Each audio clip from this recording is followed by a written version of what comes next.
Hello à tous, j'espère que vous allez bien. Je vous retrouve aujourd'hui dans une nouvelle vidéo. Je tourne cette vidéo, il est à peu près presque 17 h, donc j'espère que la lumière va rester à peu près bien tout au long de la vidéo. On voit un petit peu de lumière tout en haut, j'espère que la luminosité va être correcte. Je vous retrouve aujourd'hui pour une vidéo un peu plus face cam et aujourd'hui on va parler d'habitudes saines, de healthy habits comme disent un peu les américaines, d'habitudes saines qui peuvent beaucoup vous changer la vie, qui peuvent vous aider à, qui peuvent vous aider tout simplement dans votre quotidien à vous sentir mieux, à aller mieux et à être en bonne santé. Et le but c'est de se faire du bien et que ce soit des habitudes qui soient saines, qui soient durables.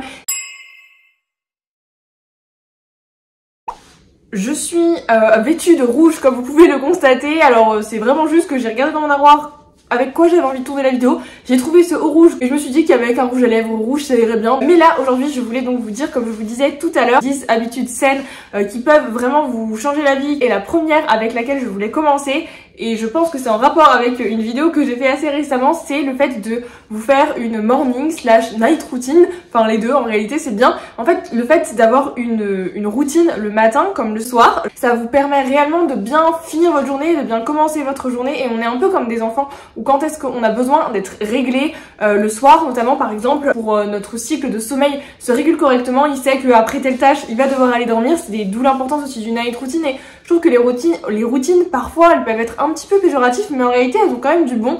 Et la morning routine c'est super important pour bien se mettre en forme, pour bien commencer sa journée, parce que en réalité, le premier truc qu'on fait dans notre journée, ça va l'impacter. Par exemple, si dès le matin, on regarde, on se lève et on regarde notre téléphone et on tombe sur une actu hyper négative, inconsciemment, ça va nous mettre dans un mood assez négatif pour la journée et je trouve ça tellement dommage. Et donc, si vous commencez la journée avec, je sais pas, un bon petit déjeuner, un truc assez positif et vraiment hyper chouette, en fait, vous allez forcément avoir un impact beaucoup plus positif sur votre journée. Donc, d'où l'importance de faire des morning et des night routines. Et c'est vraiment pas super compliqué. Je vous ai filmé ma night routine, je crois que c'est la vidéo que j'ai postée il y a un mois, un truc comme ça, donc elle est assez récente. C'est l'avant-dernière vidéo, je vous la mets dans le petit i juste ici si ça peut vous intéresser. La deuxième habitude qui est importante, enfin qui peut être utile de prendre aussi, c'est le fait de planifier, d'organiser sa semaine, ses journées, peu importe, son mois, son année, enfin bref, comme vous voulez, vous pouvez aller aussi large que vous le souhaitez ou aussi précis, vraiment comme vous voulez. Mais je trouve que vraiment la planification, ça aide déjà à éviter de procrastiner. Je vous assure que le fait de noter ce qu'on doit faire dans la journée, si on sait qu'on l'a pas fait, on va avoir envie de le faire beaucoup plus. Et ça nous permet d'être beaucoup plus productif, de ne pas oublier des choses et des tâches importantes qu'on peut avoir à faire. Parce que ça, à qui ça n'est jamais arrivé d'oublier un truc, oh purée, le soir il est 21 h et vous dites, oh il fallait que je fasse ça aujourd'hui.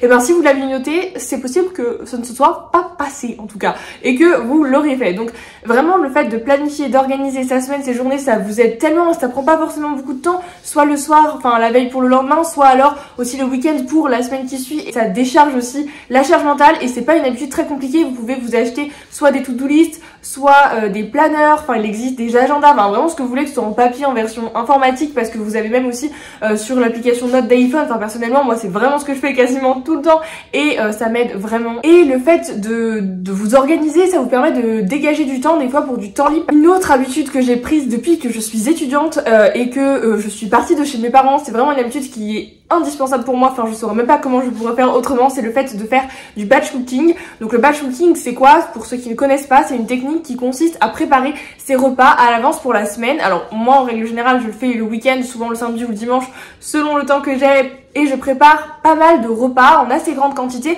pour que ça me dure la semaine, sachant que moi quand je vais à l'université, je dois emporter mes repas le midi, je n'ai pas du tout le temps d'aller manger autre part ou quoi que ce soit, enfin c'est trop compliqué. Donc j'apporte tous mes repas le midi, donc je vous assure que prévoir tous les repas que tu vas emporter le midi, sachant que le soir je rentre tard, c'est un peu indispensable d'avoir tout de prêt et de déjà fait, comme ça au moins déjà on est sûr de manger assez équilibré, parce que évidemment si on n'a rien de prêt, bon on connaît tous les facilités qu'on peut avoir surtout dans les grandes villes. Et en plus de ça, ça vous permet de pas vous prendre la tête en semaine quand vous rentrez tard. Et pourtant c'est pas si compliqué que ça, vous prenez quoi, 1 à 2 heures, souvent c'est quoi, je prends 2 heures le dimanche, le week-end pour préparer en grande quantité plusieurs choses, même je prépare souvent un dessert pour la semaine et c'est juste trop bien. Déjà j'adore cuisiner et donc tout cuisiner d'un coup c'est génial. Et en même temps le fait de faire du batch cooking, je vous assure c'est une habitude pas très compliquée à prendre, et notamment si vous avez des enfants ou ce genre de choses c'est encore mieux. Bon si vous avez le temps de cuisiner en semaine, bon bah tant mieux hein. Cette habitude est peut-être pas indispensable pour vous, mais sinon franchement personnellement ça m'a changé la vie. Pour rester dans le thème un peu du bien-être, bon En règle générale, c'était quand même le thème de la vidéo. Je peux vous conseiller de prendre l'habitude de bouger tous les jours, au minimum une demi-heure à 1 heure tous les jours, que ce soit en faisant de la marche, que ce soit en faisant du ménage, enfin de bouger en fait tous les jours, voire même de faire du sport, c'est l'idéal. Vraiment, je le répète dans pas mal de mes vidéos, mais bouger c'est tellement la vie, vous verrez que ça... Enfin réellement ça change votre énergie, votre mood et c'est tellement important déjà pour notre corps aussi de bouger pour être en bonne santé et c'est pas très compliqué à mettre en place dans sa journée, il suffit juste d'un petit peu d'organisation parce que vous n'êtes pas obligé de faire une séance de sport parce que des fois on n'a pas tous le temps ou l'envie ou même on n'habite pas tous à proximité d'une salle de sport ou d'un club de sport où on pourrait faire une activité physique, mais ne serait-ce que juste de sortir, de marcher, de bouger un peu plus que ce que vous faites habituellement. Le mouvement et bouger, ça c'est vraiment indispensable, même à votre mental, à tout en fait, c'est trop important. La 5e habitude que je voulais aborder dans cette vidéo, c'est le fait de prendre du temps pour soi, alors que ce soit plus ou moins longtemps et plus ou moins, enfin ça dépend. La fréquence elle est variable aussi selon des semaines, selon nos emplois du temps évidemment, mais le fait que dans votre semaine, dans votre journée, vous preniez du temps pour vous, alors ça peut passer par le fait juste de vous reposer, ça peut aussi être, je sais pas, de la lecture, ça peut être des sorties avec vos amis, votre famille, ça peut être aussi un peu pour celles qui aiment bien le fait de prendre le temps de se maquiller, de se coiffer ou alors faire un petit peu des routines skincare, ça peut passer par n'importe quoi en réalité, ce temps pour soi. Et je trouve que prendre du temps un peu pour soi, ne serait-ce que pas forcément longtemps, c'est tellement important à notre équilibre personnel et à notre bien-être de savoir prendre une pause et s'occuper de soi. Si vous pouvez ancrer cette habitude-là, ça vous aidera tellement à vous sentir mieux. Je parlais de repos et évidemment je ne pouvais pas faire cette vidéo sans vous parler du sommeil. Il est tellement important de prendre de bonnes habitudes en ce qui concerne le sommeil parce que le sommeil ça fait partie des 3 piliers hyper indispensables à notre bien-être avec l'activité physique, l'alimentation et le sommeil. Vraiment dormir, c'est si important que ça. Peut-être l'habitude que vous pouvez vous dire de prendre, c'est de vous coucher ne serait-ce qu'avant minuit. Souvent quand on se couche avant minuit, je sais pas pourquoi, enfin scientifiquement parlant, je n'en ai aucune idée de pourquoi, mais on est bien plus, enfin on dort mieux en fait et notre sommeil est plus réparateur si on s'endort avant minuit. Donc essayez de prendre l'habitude de vous coucher au moins avant minuit, 23h, 23h30, d'essayer d'éteindre toutes les lumières et comme ça au moins vous avez déjà plus de chances de dormir plus longtemps et donc d'être mieux reposé. Et sur du long terme, si vous arrivez à dormir environ 7-8 heures par nuit, vous allez voir que en fait à force ça va être beaucoup plus simple et vous allez beaucoup moins être fatigué au cours de la journée, vous allez avoir beaucoup moins de coups de barre. Enfin le sommeil on le néglige trop. Alors prenez le temps de dormir et de vous reposer. Eat the Rainbow, c'est la prochaine habitude que je peux vous donner. Bon, en français ça donne manger l'arc-en-ciel. Pourquoi je dis ça? C'est le fait de consommer.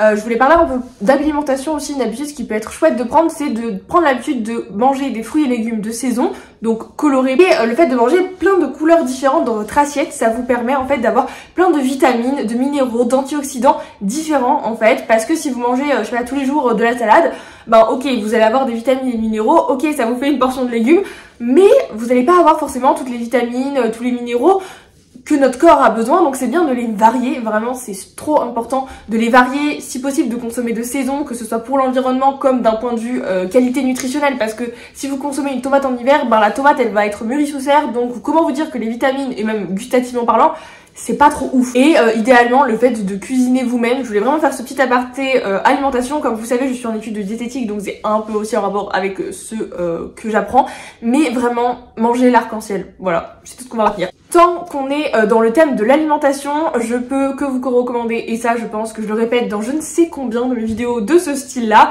c'est de boire 1,5 litre d'eau par jour pour compenser les pertes que nous avons tout au long de la journée. Ça améliore tellement la santé de vos cheveux, de votre peau, de vos ongles, votre forme aussi physique en règle générale. Enfin, l'eau en fait c'est notre meilleur ami et on ne peut pas vivre sans boire, donc buvez de l'eau et si possible la plus pure possible, sans sirop, sans sucre, sans je sais pas ce qu'on pourrait mettre dedans, mais vraiment buvez un maximum d'eau, enfin pas trop non plus, hein, n'abusez pas, hein. Buvez-en suffisamment et vous allez voir, si vous le faites pas déjà, que votre santé va que mieux se porter. J'en ai parlé un tout petit peu au début de cette vidéo, je vous ai parlé, je sais plus quand je vous parlais d'organisation, de procrastination. Et ben là, l'avant-dernière habitude que je voulais vous donner, elle est totalement en rapport avec la non-procrastination pour le coup. Quand vous rentrez le soir, de ne pas procrastiner. Mais j'ai quand même un contexte. Je voulais dire que quand je vous dis ne pas procrastiner, c'est par exemple quand vous avez des tâches ménagères, je voulais surtout axer sur les tâches ménagères, vous avez des tâches ménagères qui vous prennent moins de 10 minutes à faire, comme je sais pas, ranger les courses, lancer une machine, étendre une machine, plier le linge, ça peut aussi être, je sais pas, passer un coup d'aspirateur, faire votre vaisselle, vider le lave-vaisselle, enfin ça peut passer par plein de trucs différents. Je vous assure que si ces tâches-là durent moins de 10 minutes, vous les faites immédiatement. Parce que sinon vous allez procrastiner, vous allez attendre 10 ans pour les faire, vous allez jamais les faire en réalité, et après on se retrouve avec tout ça d'un coup à faire, toute la liste là super longue à faire, alors que si vous les faites au fur et à mesure, parce que c'est des petites tâches, et que vous dites ok je procrastine pas, je le fais, déjà vous allez être fier de vous, et encore plus, en plus de ça, vous allez vous libérer du temps et éviter d'avoir tout d'un coup à faire, ce qui est assez chiant, on va pas se mentir. Et la dernière habitude que je voulais vous donner dans cette vidéo, c'est le fait de prendre du temps, de méditer ou de respirer, du moins de vous concentrer en tout cas sur votre respiration si vous êtes encore plus si vous êtes stressé ou anxieux. Le fait de prendre le temps aussi de faire, de pratiquer de la gratitude et d'être reconnaissant pour ce qu'on peut avoir au quotidien. Dans ce même package, si je peux dire, le fait aussi de prendre le temps, pourquoi pas, d'écrire de temps en temps, même si c'est pas forcément tous les jours, hein, parce qu'on va pas se mentir, bon, est-ce qu'on a envie d'écrire tous les jours ? Peut-être pas vraiment, mais toutes les semaines, tous les mois ou de temps en temps, en fait, quand vous ressentez le besoin, il peut être cool de écrire un petit peu, de faire des pratiques un peu de ce style-là, trouver la pratique qui vous correspond, même si c'est, je sais pas, une pratique qui vous détend comme, je sais pas, peindre, dessiner, cuisiner, que sais-je en réalité. Vraiment faire ce genre d'activité de temps en temps, c'est tellement méditatif et c'est aussi utile de couper, de se concentrer que sur un truc en réalité, de penser à rien d'autre. Ça fait juste trop du bien. Et ça permet à notre petite voix dans notre tête, vous savez là, qui parle tout le temps, de se taire un petit peu et de se reconcentrer et de se calmer. Et dans votre semaine, je vous promets, hein, ça a vraiment un impact, et si vous arrivez à ancrer cette habitude là, ce serait juste trop chouette. Bref, voilà, j'en ai terminé pour ces 10 habitudes assez saines qui peuvent vraiment influencer et changer votre vie sur du long terme en réalité. Alors je précise aussi, j'ai pas forcément fait ce petit disclaimer au début de la vidéo, une habitude ça ne se prend pas en un claquement de doigts. Là je vous donne 10 habitudes, est-ce que vous croyez que demain vous allez appliquer ces 10 habitudes? Je ne pense pas, mais faites-les petit à petit, vraiment chaque chose en son temps, n'allez pas trop vite parce que sinon l'habitude va pas s'ancrer, vous n'allez pas la tenir sur du long terme. Vraiment prenez le temps de la faire petit à petit, vraiment tranquillement. Vous savez qu'une habitude ça s'ancre réellement dans notre quotidien au bout de 21 jours. À la fois c'est long, à la fois c'est court, ça dépend de quel point de vue on voit. Mais donc prenez le temps de faire une habitude à la fois et ensuite d'augmenter progressivement si vous voulez rajouter d'autres habitudes.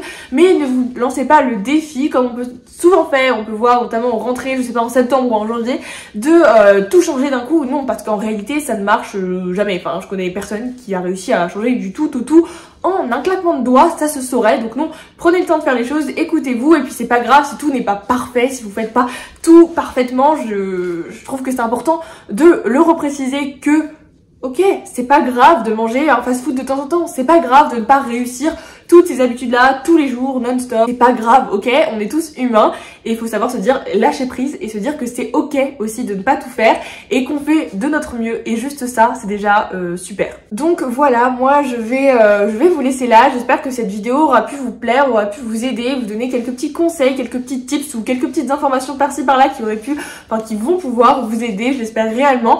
En tout cas si cette vidéo vous a plu, n'hésitez pas à la liker, à commenter et à la partager et à vous abonner aussi par la même occasion. Je poste vraiment une vidéo toutes les 2 semaines, j'essaye de m'y tenir depuis ce début d'année. Et moi je vous fais plein de gros bisous, prenez soin de vous et à très bientôt pour une prochaine vidéo. Bye!